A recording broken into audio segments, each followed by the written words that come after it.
Welcome आपका HPSC वाला में। तो ये chiller operator and plant operators का टॉपिक चल रहा है, जिसमें आज बात करेंगे रेफ्रिजरेंट हैंडल के लिए क्या क्या सेफ्टीज़ है, सेफ्टी प्रोसीजर है और मेंटेन करना accurate maintenance and operation records को। इससे पहले के लेक्चर्स में हमने देखा कि लोटोज़ के बारे में और PPE के बारे में। लोटो क्यों इम्पोर्टेंट है, PPE क्यों ज़रूरी है, इस दोनों को क्यों फॉलो करना चाहिए। जितने भी रूल्स रेगुलेशन है सबको फॉलो करना चाहिए, लेकिन ये दोनों जो है पर्सनल जो है लाइफ से रिलेटेड है, तो इसलिए इसका ज़्यादा इम्पोर्टेंस है। आज बात करेंगे रेफ्रिजरेंट हैंडल करने में क्या क्या सेफ्टी है। सबसे पहले जानिए कि रेफ्रिजरेंट क्या होता है। रेफ्रिजरेंट वो गैस होती है जो चिलर में हीट को एब्जॉर्ब करता है करके कूलिंग करने का काम करता है। एग्जाम्पल के तौर पे मान लीजिए ये रेफ्रिजरेंट जो है,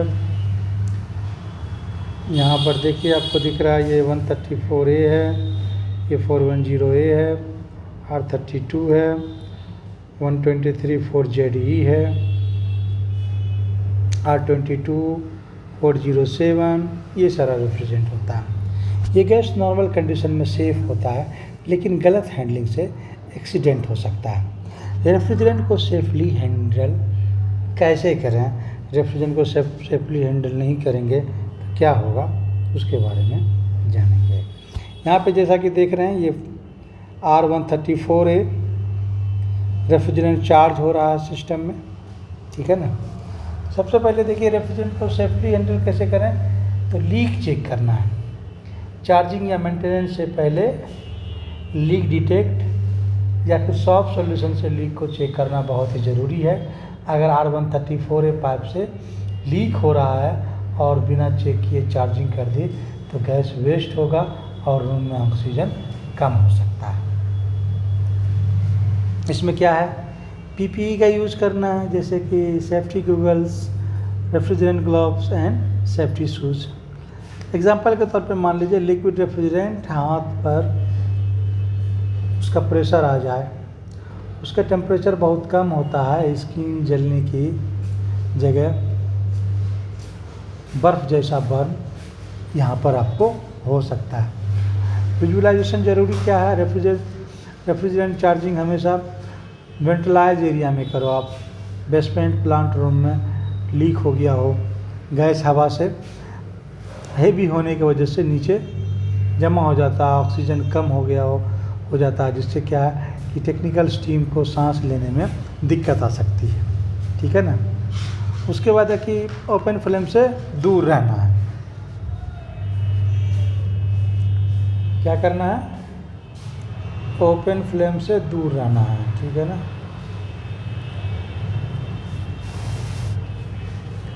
ओपन फ्लेम से दूर रहना है, ठीक है। चलिए अब इस पॉइंट को भी नोट कर देता हूँ। ओपन फ्लेम से डिस्टेंस बना के रहना, ठीक है ना।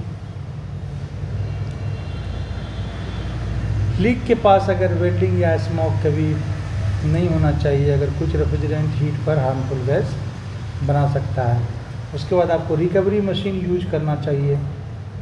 ये नहीं कि गैस को एटमॉस्फेयर में डाल दिया उड़ा दे, नहीं, रिकवरी मशीन यूज करना है।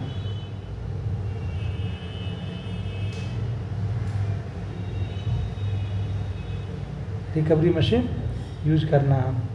पुराने रेफ्रिजरेंट को हवा में रिलीज मत करें, रिकवरी मशीन और रिकवरी सिलेंडर में कलेक्ट करें। उसके बाद एग्जांपल के तौर पे मान लीजिए कि कंप्रेसर रिप्लेस करना है।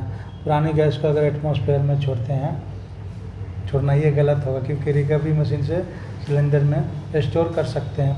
एक तो क्या है, एक तो रेफ्रिजरेंट आपका वेस्ट हो रहा है, वो अलग है, प्लस क्या है वो इन्वायरमेंट पे जो है इम्पैक्ट डाल रहा है, एम्बिएंट टेम्परेचर पे। फिर उसी ब्रीथ को हम लोग उस लेंगे, ब्रीथ लेते हैं, सांस लेते हैं, फिर वही गैस जो है हमारे अंदर जाएगा, हमारे बॉडीज़ के अंदर जाएगा, फिर उससे क्या होगा, हमारे बॉडीज़ के लिए हार्मफुल है। तो रिकवरी पे ख़ास ख्याल रखना है। ईजी एग्जांपल सोचिए आप, अगर LPG सिलेंडर लीक हो गया हो, ठीक है, अगर तुरंत गैस को बंद नहीं करते हैं और सेफ्टी को फॉलो नहीं करेंगे तो क्या होगा। वैसे ही रेफ्रिजरेंट लीक में भी प्रॉपर सेफ्टी फॉलो करना ज़रूरी होता है, ठीक है ना। इसमें देखिए क्या डूज है क्या डोंट है, उस चीज़ पे ध्यान दें। सबसे पहले डूज देख लीजिए। Use the right tool and equipment, wear PPE gloves, goggles, work in a well ventilated area, check for leak before and after service, check करना है। उसके बाद रिकवर करना रेफ्रिजरेंट को, never vent to the atmosphere, store refrigerant in approved cylinder only. ये चीज़ है जो कि करना है। अब क्या नहीं करना है वो भी देख लीजिए। क्या नहीं करना है यहाँ पर, डोंट मिक्स डिफरेंट रेफ्रिजरेंट। ऐसा नहीं कि 822 डला है उसमें 32 डाल के आ गया, 410A डाल दिया, 134A डाल दिया। ये सारी चीज़ें नहीं होनी चाहिए। डोंट यूज डैमेज सिलेंडर होस और सिलेंडर। डोंट ओवरचार्ज और अंडर चार्ज। ज़्यादा भी चार्ज नहीं करना है, कम भी चार्ज नहीं करना। Don't release refrigerant into environment. ये 4 पॉइंट्स को नहीं करना। और ये जैसा कि देख रहे हैं ये सिलेंडर्स का कोड कलर कोड है, इस तरह का कलर होता है। ये 410A है, 32 है, 123 for JD है। Remember, save refrigerant, save environment, always follow safe handling practice. तो ये चीज़ बहुत ज़रूरी है। अब यहाँ पर देख लीजिए, maintain accurate maintenance and proper operation record. यहाँ पर क्या करना है, good records help you to track performance and find probably early and plan better maintenance. अगर आप ऑनेस्टली तरीके से आप यहाँ पर क्या करेंगे, प्लान्स का रिकॉर्ड करेंगे, तो उससे क्या होगा, आपका बड़ा ब्रेकडाउन्स नहीं आएगा, उस सब चीज़ से बचा जा सकता है। एग्जाम्पल के तौर पे मान लिए, पहले तो ये जानिए कि इसका मतलब क्या है, क्या मीनिंग है इसका। इसका मतलब ये है कि चिलर प्लांट में जो भी इंस्पेक्शन, मेंटेनेंस या फॉल्ट होता है उसको रजिस्टर या कंप्यूटर में या टैब में नोट डाउन करना बहुत ज़रूरी है। इससे मशीन के हिस्ट्री का पता चलता है और फ्यूचर प्रॉब्लम्स को जल्दी आइडेंटिफाई किया जा सकता है। एग्जाम्पल के तौर पे मान लीजिए डॉक्टर्स के यहाँ विज़िट करना है, डॉक्टर आपको प्रिस्क्रिप्शन नहीं दे, फिर नेक्स्ट टाइम डॉक्टर के यहाँ विज़िट करेंगे विदाउट प्रिस्क्रिप्शन और डॉक्टर के पास कोई रिकॉर्ड भी नहीं है, तो वो किस तरह से आपको ट्रीट करेंगे, किस तरह से पता चलेगा कि क्या सिम्टम्स था इसका, इसको क्या मेडिसिन दिया था पहले। सेम उसी तरह से है, जब आप ये लॉग बुक एंट्री करेंगे तो एक तरह से ये कहिए कि प्रिस्क्रिप्शंस होता है चिलर्स का, इसमें सारा कुछ डिटेल्स है जिससे आप जा सकते हैं कि यूनिट्स का पहले क्या परफॉर्मेंस था, अभी किधर जा रहा है, इसमें क्या इशूज़ हो सकता है, ये सारी चीज़ है। इसलिए इसको करना ज़रूरी है। डेली लॉग बुक में क्या क्या लिखना चाहिए, सबसे स्टार्टिंग में आपको क्या है, डेट लिखना है, टाइम लिखना है, चिलर का रनिंग आवर्स लिखना है, चिल वाटर इनलेट टेम्परेचर। चलिए इसको देख लेते हैं हम। रिकॉर्ड्स में जैसा कि आप यहाँ पर देख रहे हैं, यहाँ पर आपको daily operation regarding pressure, temperature, water flow, ampere etcetera. उसके बाद equipment status and running stock, maintenance activity perform, repair and part replace. उसके बाद alarm and corrective activity action, chemical dosing record, leak check and refrigerant quantity, ये सारी चीज़। अब है कि daily log book में आपको मेंशन क्या क्या करना है। चलिए इसमें सबसे पहले आपको ये देखना, चिलर प्लांट्स का लॉग शीट्स है, ये यहाँ पर डेट मेंशन करना है, टीम्स का नाम होगा, इक्विपमेंट नंबर होगा, उसके बाद सेक्शन प्रेशर बार में, discharge pressure, condenser pressure, evaporator pressure, chilled water temperature in, chilled water out temperature, उसके बाद condenser water temperature, oil pressure, motor current, running hours, alarms, chemical dosing, ये सारा चीज़ है जो कि आपको रिकॉर्ड्स करना है। ये मशीन का हिस्ट्री बताता है, ये इक्विपमेंट्स के बारे में फुल डिटेल बताएगा। अब मेंटेनेंस रिकॉर्ड में क्या लिखें, ऑयल चेंज का डेट, चलिए इसको नोट डाउन कर लीजिए। मेंटेनेंस रिकॉर्ड में क्या क्या लिखना है उसमें यहाँ पर नोट कर देता हूँ। आप भी पेन और पेपर ले लीजिए, इसको नोट कर लीजिए और इसको पॉकेट में लेके जाइएगा, ठीक है। तो यहाँ पर देखिए मेंटेनेंस रिकॉर्ड में, मेंटेनेंस रिकॉर्ड, चलिए यहीं पर करता हूँ, ठीक है। Maintenance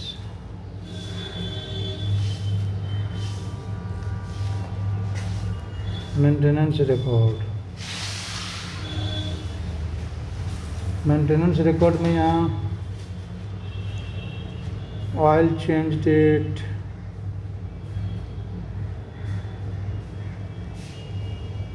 filter cleaning date,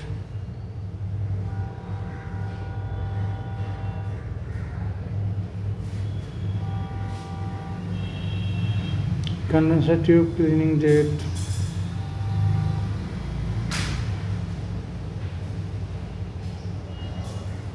condenser tube cleaning date, refrigerant charging quantity,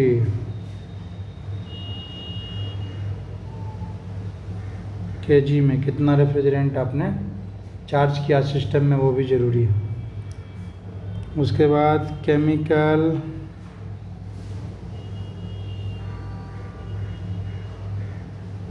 chemical dosing date,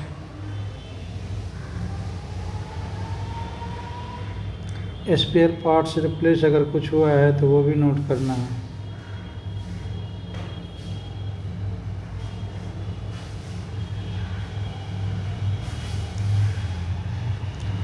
fault found,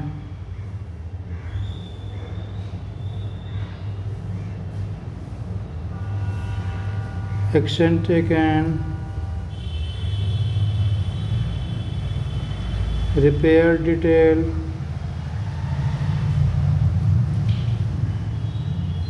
next maintenance date,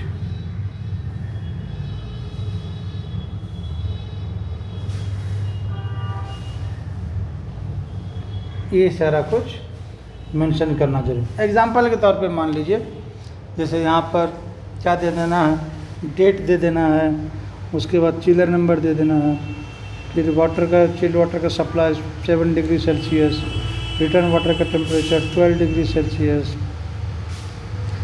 high pressure 14 bar, low pressure 3.5 bar, oil pressure 4 bar, compressor का current 110। तो ये जो रिकॉर्ड है ये maintain करना क्यों ज़रूरी है। सपोज कीजिए हर वीक कंप्रेसर का करंट बढ़ता जा रहा है, फर्स्ट वीक में मान के चलिए कि 95 है, नोट कर लीजिए इसको, क्यों ज़रूरी है। सपोज कीजिए कंप्रेसर का करंट इंक्रीज होता जा रहा है, ठीक है।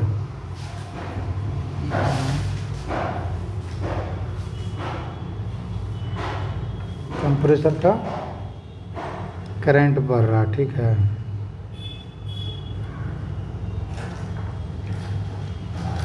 वीक 1 95,